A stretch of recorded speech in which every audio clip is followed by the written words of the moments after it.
Et si Caïn et Abel vivaient aujourd'hui? Imaginez un instant, deux frères, deux cœurs, deux chemins bien distincts. D'un côté, vous avez Abel, un gars sincère, simple, totalement en paix avec Dieu et avec lui-même. De l'autre, son frère, Caïn, brillant, talentueux, charismatique, mais rongé de l'intérieur par un mal invisible. Aujourd'hui, on ne tue peut-être plus avec une grosse pierre, mais on tue différemment. On tue avec les mots, on tue avec les regards, on tue avec les comparaisons incessantes sur les réseaux sociaux. Chaque post, chaque story peut devenir une arme. Et si la Bible, ce livre millénaire, nous parlait aujourd'hui, elle nous dirait peut-être que Caïn et Abel ne sont pas des personnages du passé. Ils vivent encore.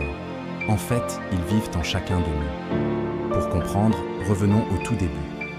Au commencement, après avoir été chassés du jardin d'Éden, Adam et Ève eurent deux fils, Caïn et Abel.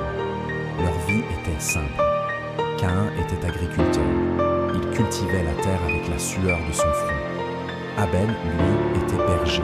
Il gardait les troupeaux. Un jour, les deux frères décidèrent de présenter chacun une offrande à Dieu, un acte d'adoration. Abel, avec un cœur rempli de foi et de sincérité, choisit d'offrir le meilleur de ses premiers-nés, les plus belles bêtes de son troupeau. La Bible souligne ce point crucial dans l'Épître aux Hébreux, au chapitre 11. C'est et par la foi que Abel offrit à Dieu un sacrifice de plus grande valeur que celui de Caïn. Caïn, de son côté, apporta les fruits de son travail. Mais quelque chose manquait, l'intention. Le cœur n'y était pas. C'était une offrande faite par devoir, peut-être même pour se montrer, mais pas par amour. Et le résultat fut sans appel. Dieu regarda avec faveur l'offrande d'Abel, mais il ne prêta pas attention à celle de Caïn. Et c'est là que tout bascule. Le visage de Caïn s'assombrit. La colère monte. La jalousie, ce poison lent, commence à s'infiltrer dans ses veines. Le ressentiment grandit, comme une mauvaise herbe qui étouffe tout le reste. Dieu, dans sa bonté, voit le danger et s'approche de Caïn.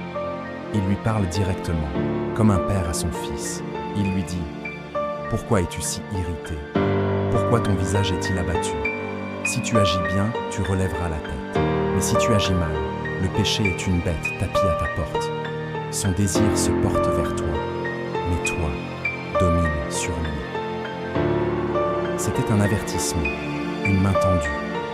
Dieu lui donnait la clé pour vaincre le mal qui grandissait en lui. Mais Caïn n'a pas écouté. Il a laissé la porte ouverte. Et un jour, feignant la fraternité, il dit à son frère « Allons au champ. » Et là, loin des regards, dans l'intimité d'un champ, il se jeta sur son frère Abel et le tua. Le premier meurtre de l'histoire de l'humanité. Le premier drame terrible issu d'un cœur malade. Maintenant, projetons-nous. Si cette même histoire se déroulait non pas aux origines du monde, mais en 2025, à quoi ressemblerait-elle? Abel serait probablement ce jeune homme ou cette jeune femme assez discret, celui qui n'a pas besoin de mettre sa vie spirituelle en scène. C'est la personne qui prie sans faire de bruit, qui sert les autres dans l'ombre, qui préfère l'authenticité à l'apparence. Sur ses réseaux sociaux, il n'a peut-être pas des milliers de followers, mais ses quelques publications respirent la vérité et la sincérité. Il ne cherche pas la lumière des projecteurs, il cherche la présence de Dieu. C'est l'incarnation parfaite de ce que Jésus a enseigné. Mais toi, quand tu pries, entre dans ta chambre, ferme ta porte et prie ton Père qui est là dans le lieu secret. Et ton Père qui voit dans le secret te le rendra. Et Caïn? Oh, Caïn serait beaucoup plus visible. Il serait partout. C'est celui qui a tous les talents, qui travaille dur, qui réussit dans tout ce qu'il entreprend. Mais il y a une chose qu'il ne supporte pas, que quelqu'un d'autre, surtout quelqu'un qu'il estime moins méritant, reçoive l'approbation et la faveur qu'il convoitait tant pour lui-même. Dans notre monde hyper connecté, chaque like sur une publication d'Abel est une blessure pour lui. Chaque commentaire de félicitations adressé à son frère est une provocation insupportable. Alors, il se compare, il se consume de l'intérieur, il jalouse. C'est la spirale infernale. L'apôtre Paul nous mettait déjà en garde contre cela dans sa lettre aux Galates. Ne cherchons pas une vaine gloire, en nous provoquant les uns les autres, en nous portant envie les uns aux autres. Le Caïn de 2025 ne prendrait peut-être pas une pierre. Il prendrait son téléphone. Il prendrait son clavier. Et le meurtre deviendrait numérique. Il critiquerait publiquement.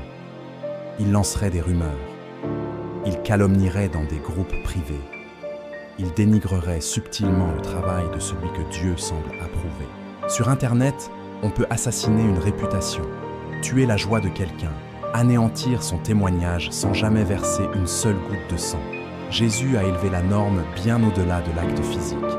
Il a dit « Quiconque se met en colère contre son frère est déjà passible de jugement. » La colère, la jalousie, les mots qui blessent, dans le cœur de Dieu, c'est déjà un meurtre en germe.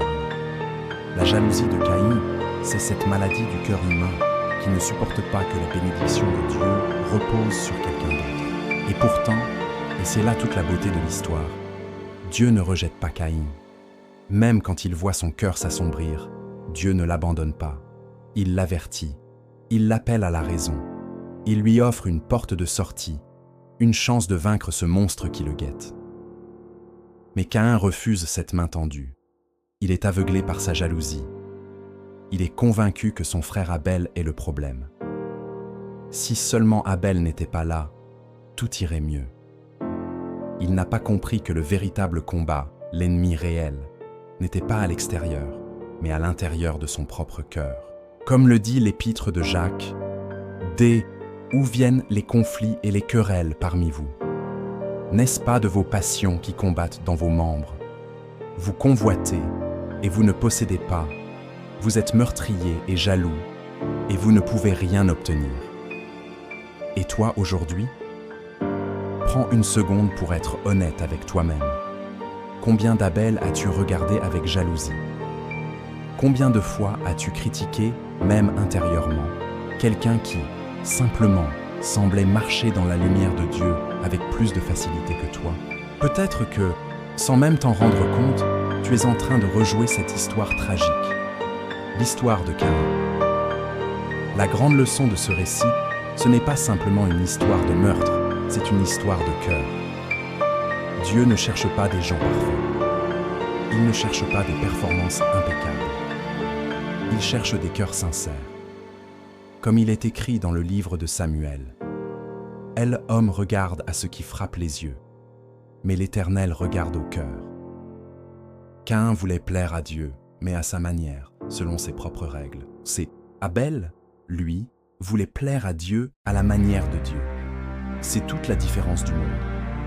Mais au milieu de cette tragédie, il y a une lumière d'espérance incroyable. Car même après l'acte irréparable, Dieu parle encore à Caïn. Sa première question n'est pas une condamnation, mais une invitation à la repentance. Où est ton frère, Abel? Dieu lui donne une chance d'avouer, de se repentir. Et même après avoir prononcé le châtiment, la justice de Dieu est tempérée par sa grâce. Il met sur Caïn une marque de protection pour que personne ne le tue à son tour. C'est la preuve que même au cœur de sa juste colère, Dieu reste un Dieu de miséricorde. Oui, Caïn est tombé lourdement, mais Dieu n'a jamais cessé de l'aimer. C'est l'écho de ce que la Bible nous dira des milliers d'années plus tard. Mais Dieu prouve son amour envers nous. Lorsque nous étions encore des pécheurs, Christ est mort pour nous. Et si aujourd'hui, en écoutant cette histoire, tu te reconnais un peu en Caïn, si tu sens cette colère, cette comparaison, cette amertume, cette frustration t'envahir quand tu regardes la vie des autres, souviens-toi de l'avertissement de Dieu. Le péché est tapis à ta porte, mais tu peux le dominer. Tu n'es pas condamné à répéter la même erreur. Avec l'aide de Dieu, tu peux être libre de cette prison de la jalousie. Caïn et Abel vivent encore aujourd'hui, pas dans les champs de la Genèse, mais dans les couloirs de nos cœurs en 2025. Et chaque jour, à chaque instant, nous avons un choix à faire. Quel frère va parler en nous? Le Caïn qui envie et qui critique, ou l'Abel qui adore et qui donne avec sincérité? Le Caïn qui regarde constamment les autres, ou l'Abel qui fixe son regard sur Dieu? Et toi, Lequel des deux vit en toi aujourd'hui? Si cette histoire a touché quelque chose en toi, ce n'est certainement pas un hasard. Dieu t'appelle aujourd'hui, de la même manière qu'il a appelé Caïn, avant qu'il ne commette l'irréparable. Mais la bonne nouvelle, c'est que toi, tu peux répondre différemment. Tu peux choisir la voie d'Abel, la voie de la foi, de l'humilité, du pardon et de la paix avec Dieu.